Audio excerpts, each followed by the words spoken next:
Okay, so we just talked about the structure of a virus having two main parts. And first of all, that was the core of a nucleic acid, which is just DNA or RNA inside of it. And then surrounding that DNA or RNA is something called a protein coat. And that protein coat is actually called a capsid on a virus. So those are the two things that we just talked about. But there are five basic shapes of a virus, and those five basic shapes are right here. You're going to write those down: helical, spherical, polyhedral, binal, and lastly filovirus. So you're going to write those down right there at the top of that next list. So let's go into each one. Helical, I believe you just have to draw, but helical is an RNA or DNA which is coiled in a long, narrow capsid.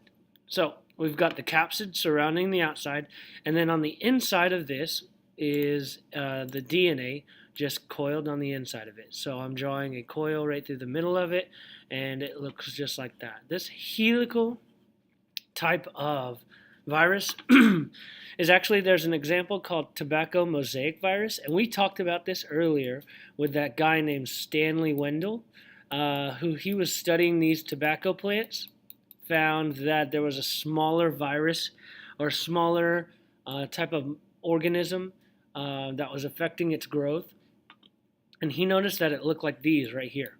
That is a helical type virus. On your test, I'm going to warn you now. On your test, you will have a question that asks to name a tobacco mosaic virus. That should be a helical shaped virus.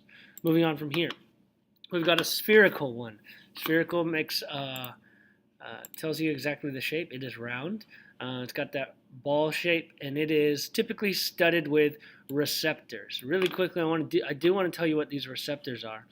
A receptor is something that can send a signal out and receive something. If the receptor was a rounded shape, like this one here, the only type of material that could connect to this, as if it was a puzzle piece, would be something that is round. A square shape would not fit on this side. On this side, obviously a square shape would fit. I do want to tell you that because this will be on your test about these receptors.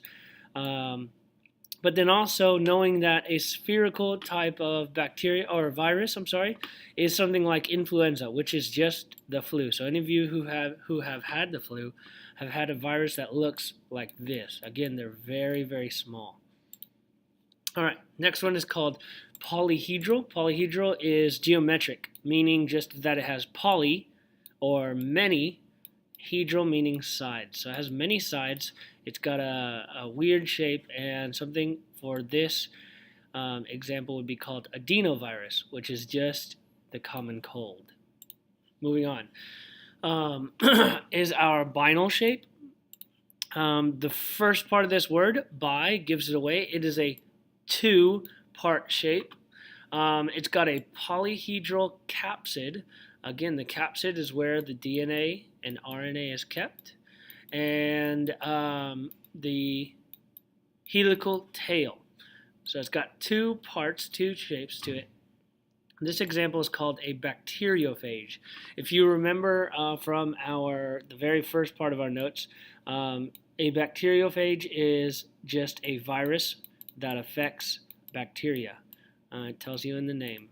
A virus that affects bacteria and infects bacteria. So here's the first part.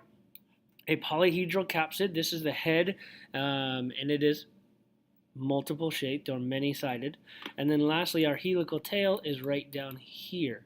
On your test, you will have to point these two things out because this binal-shaped virus is very important for us and identifying it. Our last shape, which is one that we will not probably see very much, but we looked at it in the video that we saw on on Tuesday, a filovirus.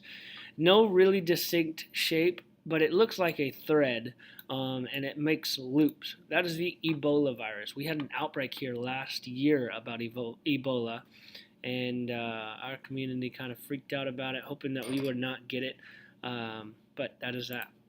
So here are all of our shapes, and you have these on your notes. And that is the end of our